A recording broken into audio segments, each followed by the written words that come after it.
फिर अच्छे से देख लीजिए, बेलपत्र, बेलपत्र की 2 पत्तियां, ये 3 पत्तियों का जहां बीच में मिलन हुआ है, उस 3 पत्ती के मिलन की जगह पर केवल मिलन वाले स्थान पर चंदन लगाकर अगर हम 108 बार महामृत्युंजय मंत्र का स्मरण कर कर देव अधिदेव महादेव को समर्पित करते हैं तो मनवांछित फल की कामना हमारी तुरंत पूर्ण हो जाती है। वो महामृत्युंजय मंत्र, वृक्ष के नीचे महामृत्युंजय मंत्र का जाप जो शुक्रवार की शुक्रवार घी का दिया लगा कर करता है, उसके रोग बाबा देवाधिदेव महादेव समाप्त करते चले जाते हैं। ये संजीवनी मंत्र शुक्रवार के दिन भगवान शंकर को शुक्र को दिया था, इसलिए उसकी प्रधानता। एक पात्र में जल और दूध ले लीजिए, शुक्रवार का दिन।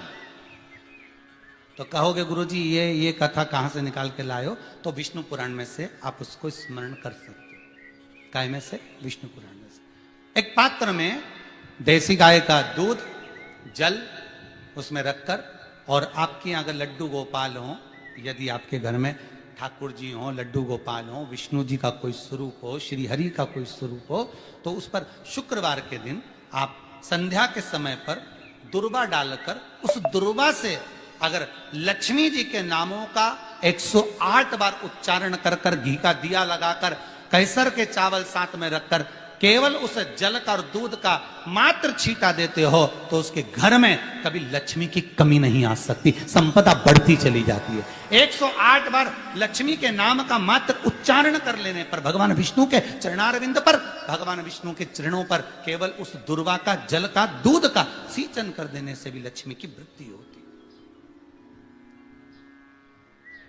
लक्ष्मी देती, बढ़ती है। और दुर्वा का एक बहुत सुंदर गुण है महाराज, बहुत सुंदर गुण है दुर्वा का। जहां पर उसके भीतर गांठ आती है ना, वहां से 2 रास्ते बना देती है। बोलो बनाती कि नहीं बनाती? कभी दुर्वा देखी होगी आपने। जहां गांठ आई वहां 2 रास्ते बनाएगी, फिर गांठ आई फिर 2 रास्ते बनाएगी, फिर गांठ आई फिर 2 रास्ते बनाएगी। दुर्वा का क्रम ऐसा है कि हम भगवान को दुर्वा क्यों देते हैं, उसका कारण यह है कि मान लो हे परमात्मा, हे शंभु, हे गणेश, हे प्रभु नारायण, अगर मान लो मेरा एक रास्ता चलते चलते गांठ पड़ जाए, एक रास्ता मेरा बंद हो जाए, तो वहां से मेरे दूसरे रास्ते खोल देना। इसलिए दुर्वा भगवान को समर्पित करी जाती है। दुर्वा को समर्पित करने का क्रम ही यही है कि मेरे मार्ग खुल जाए, मेरी राह खुल जाए, मेरा मार्ग चारों तरफ खुलता चले। दुर्वा नीचे की ओर चलते चलते मार्ग खोलती चली जाती है।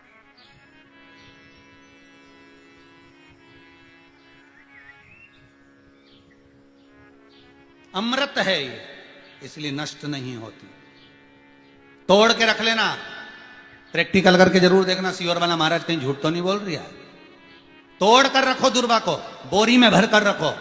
4 साल 6 महीने 8 महीने बाद सूख जाए, बेकार हो जाए, उसके बाद भी उसको खेत में, बगीचे में कहीं ले जाकर पटक देना, 8-15 दिन पानी देना, देखो फिर वापस वही हरी की हरी होना, वही कहीं ना कहीं से स्फुटित होते फिर आगे बढ़ना चालू कर देगी। उसका तत्व है अमृत,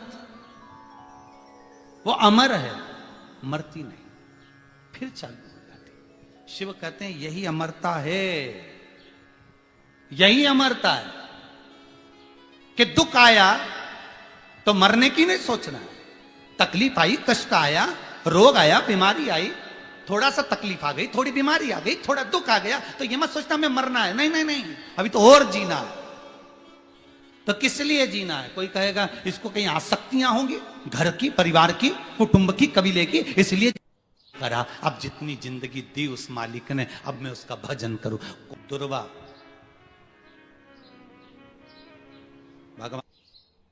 भगवान विष्णु को चढ़े, दुर्वा गणेश जी को चढ़े, दुर्वा शिव जी को चढ़े,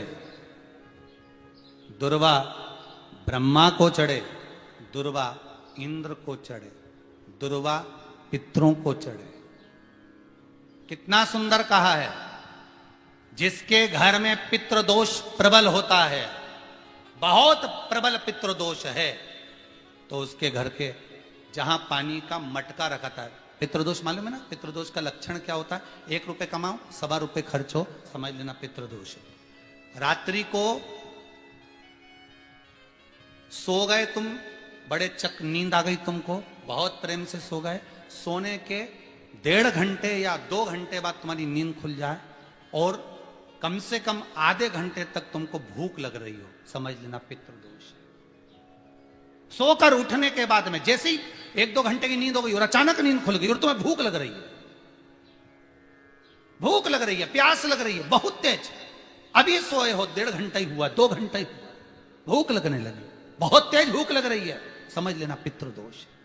पितृ भूखे हैं, भोजन की याचना कर रहे हैं, खुले 2 घंटे के बाद भूख लगे, उसका भी एक समय बताया है महाराज ब्रह्मवर्ता पुराण के अंतर्गत कि रात्रि को सोने के बाद में 1 घंटे की नींद हो जाए और उसके बाद में 2 घंटे के अंदर वापिस नींद खुल जाए और भूख लगने लगे तो समझ लो पितृ भूखे हैं, भोजन मांग रहे हैं, अन्न मांग रहे हैं, पितृ दोष है। बेडशीट के चक्कर में, एक सामान के चक्कर में विवाद हो रहा है तो समझ लो पितृदोष है। 1 रुपया कमाया 1.25 खर्च हो रहा है, पितृदोष है। घर में एक बीमार, दूसरा फिर बीमार हो गया, तीसरा फिर बीमार हो गया, एक ठीक हुआ, एक बीमार हुआ, पितृदोष है। पितृदोष का भाव तो उसके लिए करना क्या है? शिव महापुराण की कथा कहती है सुंदर, गणेश जी का चरित्र वर्णन करता है स्कंद पुराण कहती है, विष्णु पुराण कहती है कि दुर्वा 21 दुर्वा की गांठ बनाकर, 7 गांठ 21 दुर्वा की बनाकर जो अपने पितरों का मटका, मटका मतलब परिंडा, हंडा जो भी पानी का भरते हो, उसके नजदीक में मात्र एक कटोरी में चावल रखकर उसमें अगर दुर्वा रख देता है तो मात्र 5 या 7 दिन में पितृदोष समाप्त होना प्रारंभ हो जाता है। उसके घर में लक्ष्मी की वृद्धि होने लगती है, सुख शांति अपने आप आने लगती है, उसका क्लेश समाप्त हो जाता है। दुर्वा में वो गुण है जो पितृ भी उसका भाग अमृत तत्व प्राप्त करना चाहता है। एक कथा आती है बड़ी सुंदर। एक बार मां जगत जननी जगदम्बा अम्बा मां पार्वती जी कैलाश पर बैठी थी। भोगरदानी नहीं थे उस समय पर, भगवान शिव भोगरदानी उस समय पर वहां नहीं थे। मां जगत जननी बैठी हुई थी।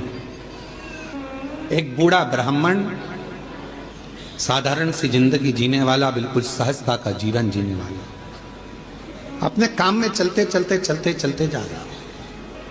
रोज उसका नियम था भगवान की भक्ति करना, स्मरण करना, जप करना, पाठ करना। शाम का समय था, देख नहीं पाया, ध्यान गया नहीं और मालूम पड़े कि उसके चरण एक खड्डे में गिर गए और खड्डे में पड़ने से उसका पांव टूट गया, शरीर में चोट लग गई। उसके घर के लोगों ने उसको घर में ले जाकर सुला दिया। बहुत दिन तक वो घर में ही पड़ा रहा। घर में जगत जननी जगदम्बा अम्बा मां पार्वती जी ने देखा कब से पड़ा हुआ है ये, कितने दिन से पड़ा हुआ है, शिव जी को इसका ध्यान नहीं है क्या? कई लोग कहते हैं कि भगवान सुनता नहीं है क्या? कई लोग कहते हैं भगवान क्या देखता नहीं है क्या?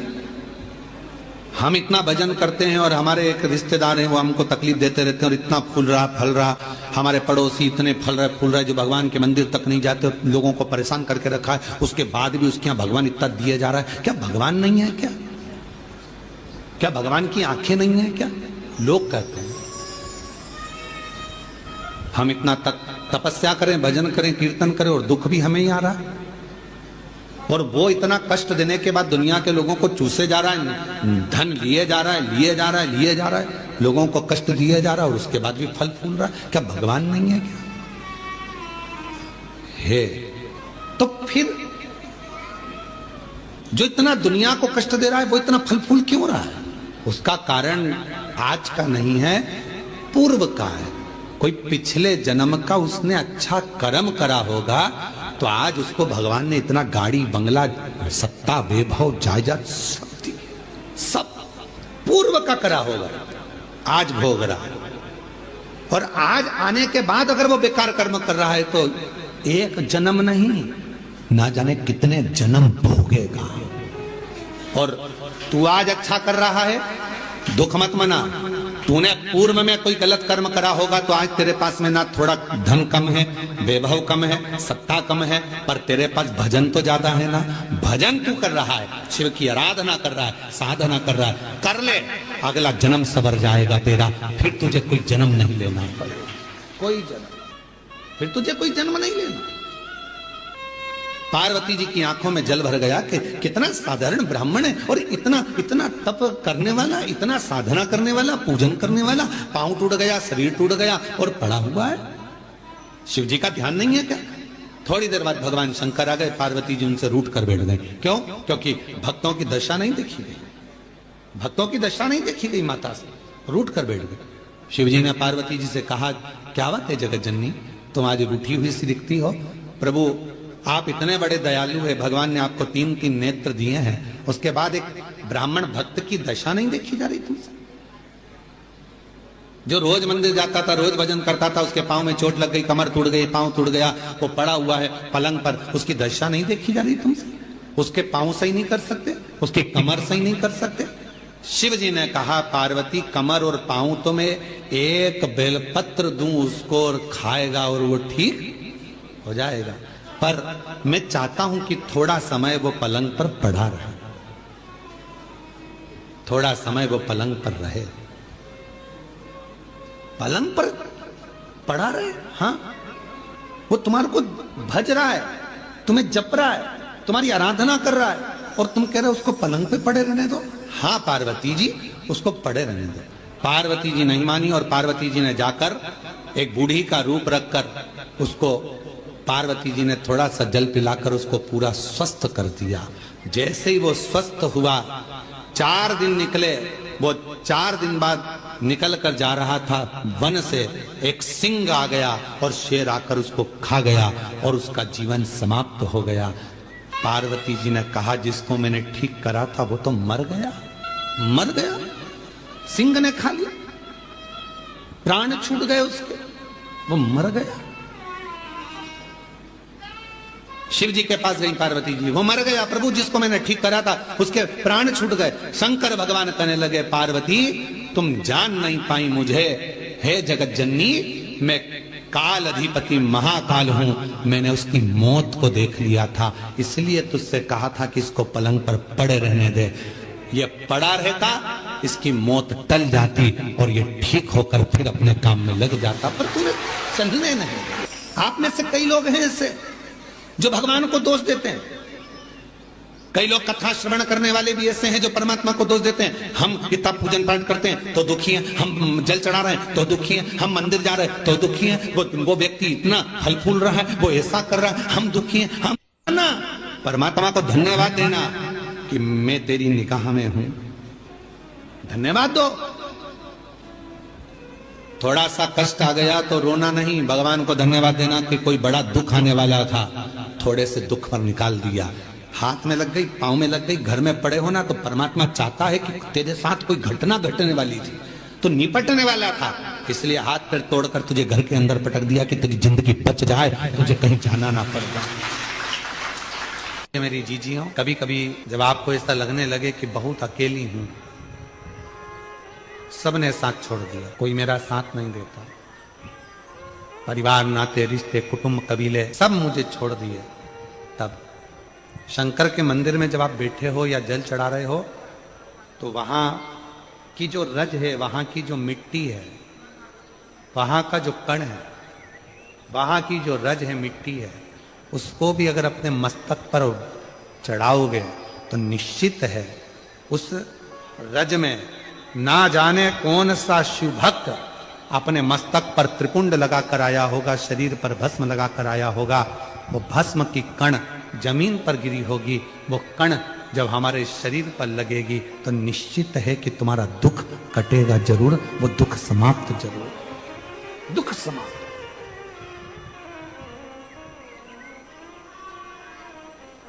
वो भस्म चपटी भभूत में है खजाना, जो तन पर भस्म चढ़ रही है। भगवान हुआ क्या, शिव महापुराण में महत्तम में वर्णन आता है, एक देवराज नामक का ब्राह्मण, जो कभी ब्राह्मण कुल में रहने के बाद भी ब्राह्मण कर्म नहीं कर पाया, जिसने कभी ना वेद पढ़ा, ना शास्त्र पढ़ा, ना कोई कर्म करा, ना कोई पाठ पूजन करी, ना कभी शंकर के मंदिर में गया, फिर भी वो देवराज मरा तो उसको लेने के लिए देवाधिदेव महादेव आ गए और नंदी पर बिठाकर लेकर गए। क्यों, किस लिए, क्या कारण था? केवल एक कारण, देवराज नाम के ब्राह्मण की माता शिव के मंदिर में जाती थी, शंकर के मंदिर में झाड़ू लगाती थी, शंकर के मंदिर में पोछा लगाती थी, शंकर के मंदिर में जल चढ़ाती थी, शंकर के मंदिर में जाकर आराधना करती थी। और वो देवराज नाम का ब्राह्मण जो ब्राह्मण कुल में जन्मा था, ब्राह्मण के घर में जन्म लेने के बाद भी ब्राह्मण कर्म नहीं कर पाया, ब्राह्मण कर्म से वंचित रह गया, चोरी करता, घर में अच्छी पत्नी थी, बच्चे थे, कुटुंब था, इसके बाद भी पर स्त्री का गमन करने गया और एक दूसरी स्त्री के कहने पर रानी के गले का हार चुरा कर लेकर आ गया।